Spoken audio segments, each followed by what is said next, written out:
पहला मुद्दा तो हमारा जो उन्होंने भी जो नया यूसीसी लाया है, यूनिफॉर्म सिविल कोड लाया, उसका मैं विरोध करता हूँ और निषेध करता हूँ।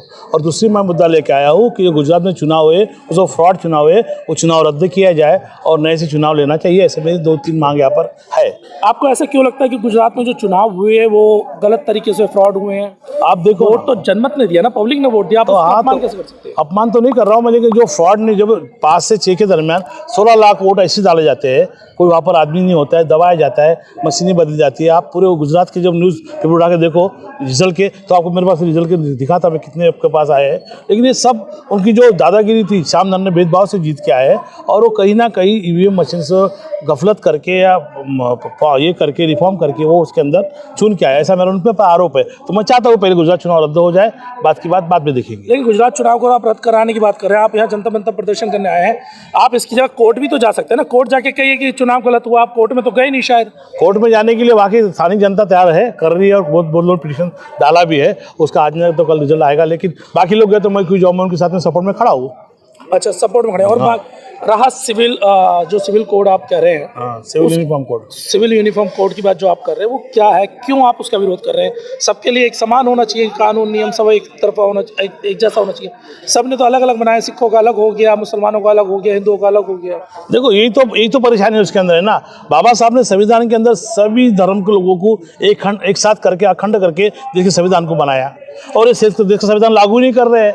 और अगर लागू करेंगे तो सबको शिक्षा, स्वास्थ्य, उसके अधिकार महिलाओं को मिलेंगे। लेकिन ये यूनिफॉर्म सिविल कोड लाके क्या करना चाहते हैं कि जो हमारे 60% महिला घर में बैठी है, उनको जो हक अधिकार था प्रॉपर्टी का, वो तो बाबा साहब ने पहले ही मांगा था। उस टाइम तो इन लोगों ने विरोध किया था। 1952 में जो बाबा साहब ने हिंदू कोड के लिए बिल लाया था, उस समय उन्होंने विरोध किया था। लेकिन बाबा साहब बोले जब देश की परिस्थिति बदल जाएंगी, जब देश के अंदर हिंदू, मुस्लिम, सिख, ईसाई, इनको समझ में आएगा कि सिविल यूनिफॉर्म कोड क्या है, जब आप इसकी कार्रवाई करो, कॉन्क्रीट करो, उसके बाद में स्टेट लेवल लागू करो, बाद में इसका पब्लिकेशन करो। लेकिन अभी ये क्या करें, इनकी सत्ता 8 साल से है, ये 8 साल में मनुवादी विचारधारा की यूनिफॉर्म सिविल कोड लाना चाहते हैं। यूनिफॉर्म सिविल कोड क्या क्या है, मैरिज एक्ट है, अडॉप्शन एक्ट है, संपत्ति कायदा है, इनहेरिटेंस लॉ है, ये सब लॉ को बदलना चाहते हैं। मैं चाहता हूँ कि पहले देश के अंदर जो नेशनलाइजेशन करो, पहले देश की संपत्ति का नेशनलाइजेशन करो, जैसा कि जमीन, जल, जो प्रॉपर्टी, इसके नेशनलाइज करो, सबको अपना डिवाइडेशन करो। यूनिफॉर्म सिविल कोड वो भी तो आता है ना। महिला के अधिकार के बारे में जो मैरिज लॉ होते हैं, हिंदू मैरिज लॉ अलग है, मुस्लिम मैरिज लॉ अलग है। हमारे बाबा साहब ने अपने देश के अंदर 1952 के अंदर बौद्ध मैरिज एक्ट दिया है, उसको आप बराबर लागू नहीं करते, उसको हम हिंदू भी चाहते हैं। हम तो हिंदू नहीं है ना भाई, हमें जबरदस्ती हिंदू बनाया गया है। हम हिंदू नहीं है तो हमें यूनिफॉर्म सिविल ला के हमें भारत के SC ST की लोग BC लोग को हिंदू बना डालेंगे, और हिंदू बना के आप हिंदू राष्ट्र की बात करेंगे। हमारा हिंदू राष्ट्र के बारे में विरोध है। हमारा बौद्ध राष्ट्र है, बौद्ध राष्ट्र हिंदू अच्छा चल रहा है, देश के अंदर संविधान लागू है, संविधान की जितनी भी धारा है वो लागू करो, देश के अंदर विकास हो जाएगा। लेकिन देखिए जो हमारे जो संविधान ही गलत लोगों के हाथ में गया है। बाबा साहब ने कहा था कि जब अच्छे लोग मिलेंगे, संविधान चला तो अच्छा बनेगा, जो बुरा है तो बुरा बनेगा। हिंदू राष्ट्र से क्या परेशानी आप लोगों को आती है? ये कहा जाता है कि जो बहुजन मूवमेंट के जो क्रांतिकारी आंदोलनकारी जो लोग हैं, उन्हें चिढ़ हो जाती है हिंदू राष्ट्र से। ऐसा क्या परेशानी हिंदू राष्ट्र से? अरे हिंदू राष्ट्र तो हमारे 5000 सालों से हमारा शोषण पीड़ित, हमारा जल, संपत्ति, प्रॉपर्टी, शिक्षा का अधिकार छीना था। जब भी तो मनु का कायदा हमें नहीं चाहिए था, जब तो बाबा साहब ने 25 दिसंबर को मनु का कायदा जला दिया था।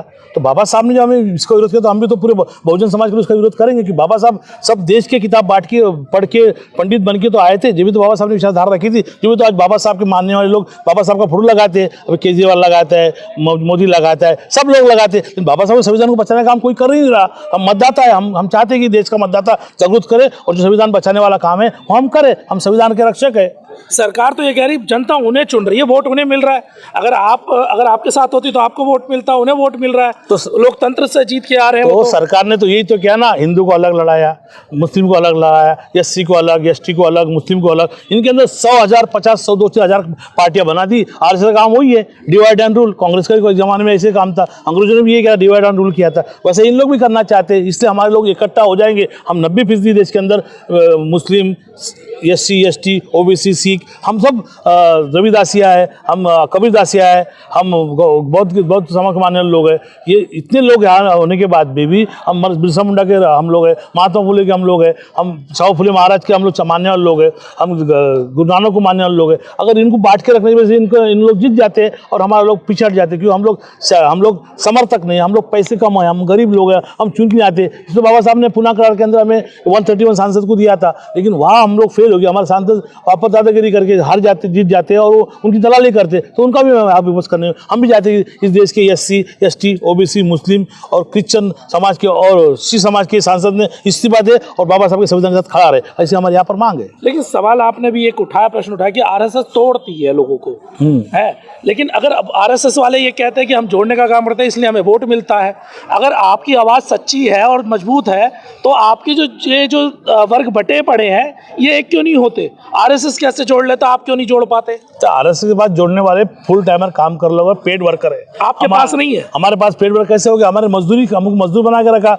हमें मजदूर बना के रखा, हमें मजबूत होने दिया नहीं ना। अगर हमारा समाज मजबूत था, आज भी हम लोग पूरे गाँव में हमारे समर्थन में हम घूमते थे, लेकिन हमारे पास नौकरी होती है 10-15-20 हज़ार की, हम लोग संसार करे, घर चलाए, शिक्षा करे, इतनी महंगाई शिक्षा कर दी, इतने महंगाई रोजगार कर दिया, कैसा हम कर सकते? इनके पास में पहले से पूंजीपतिवादी लोग हैं, RSS वाले लोग, इनके पास कहीं से फंड आता है, ऑल ओवर इंडिया से फंड आता है, वो फंड का यहाँ यूटिलाइज करते हैं और हम पे अत्याचार करते हैं। नहीं सर, कहा तो ये भी जाता है कि जो SC दलित वर्ग है, अगर हम दलितों की बात कर लें उसमें भी अच्छे मजबूत शख्स लोग हैं, लेकिन वो समाज के लिए पैसा क्यों नहीं खर्च करते? अगर वो दूसरा कर सकता है तो आप क्यों नहीं कर सकते? भाई इन्होंने पहले से 10% लोगों को भी नौकरी दी नहीं है, 0.06% लोगों को उन्होंने मजबूत किया है, वो नौकरी के अंदर अपने अपने संसार में लगे हैं। लेकिन जो 90% लोग बचे, जो देहातों में, कब्जों में, उनके पास नौकरी कहाँ है? और खेती भी बड़ी पकती नहीं है, खेती पकी तो उनका मुआवजा बराबर नहीं मिलता है, तो इसलिए मजदूर लोग है, ये स्ट्रांगली इकोनॉमी स्ट्रांग नहीं है, तो वो चाहते हैं इनको एक ही अधिकार है, सिर्फ वोटों का अधिकार है,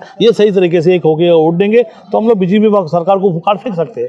अंत में आपसे एक सवाल ये पूछूंगा कि जैसे आज आप यहाँ जंतर मंतर आए, अगर सरकार आपकी नहीं सुनवाई करती है तो फिर आगे की क्या तैयारी है? क्योंकि ये बहुत इंपॉर्टेंट है कि जंतर मंतर आके प्रदर्शन करना तो बहुत आसान है, लेकिन उसके बाद जो कार्रवाई, उस पर हमने देखा कि एक दिन आते हैं, प्रदर्शन करते चले जाते हैं, फिर उसका कुछ नहीं, फिर अगली बार आते हैं, प्रदर्शन करते हैं चले जाते हैं, रिजल्ट कुछ नहीं, जीरो। देखो, हमने आपके माध्यम से समझाता, लोगों से बताता हूँ, मैं गुजरात गया था, मैं पश्चिम बंगाल गया था, मैं बिहार गया था, मैं UP गया था, मैंने UP के अंदर OBC को लेटर दिया, सपा बसपा को लेटर दिया, मैंने कांग्रेस को लेटर दिया, तुम एक हो जाओ, तुम लड़ रहे हो, तुम हार रहे हो। मैंने पंजाब में भी ये बात कही थी, किसान आंदोलन में, तो पंजाब में बदलाव लाया हम लोग ने, हमने महाराष्ट्र के अंदर बदलाव लाया था, बदलाव BJP मुक्त महाराष्ट्र बनाया था हमने, लेकिन उन्होंने ढकबाजी से और खोखे के माध्यम से उन्हें तोड़ दिया और वापस सरकार बनाया। वैसा हमने बिहार में गए थे, हम घूम रहे हैं, हम समाज को जागरूक कर रहे हैं, हमारा मतदाता है, हमारे पास में 30 करोड़ मतदाता अभी है इस वक्त, हो सकता है बढ़ने के बाद में हम लोग 40-50 करोड़ के अंदर, हमारा 135 में से 40-50 करोड़ लोग हमारे पास में आ जाते, तो आने वाली सरकार बहुजनों का होगा, बहुजनों का प्राइम मिनिस्टर और मुख्यमंत्री बनेगी। उसके लिए प्रयास करना, हमारे शरीर के लोग कम पड़ जाते, हमारे शरीर के और 150, 2,000, 5,000 लाख लोग हो जाएंगे, तो हो सकता है इसमें बदलाव आएगा। ऐसी मेरी समाज के लोगों से अपील है कि मेरे साथ जुड़े और समाज के लिए काम करें।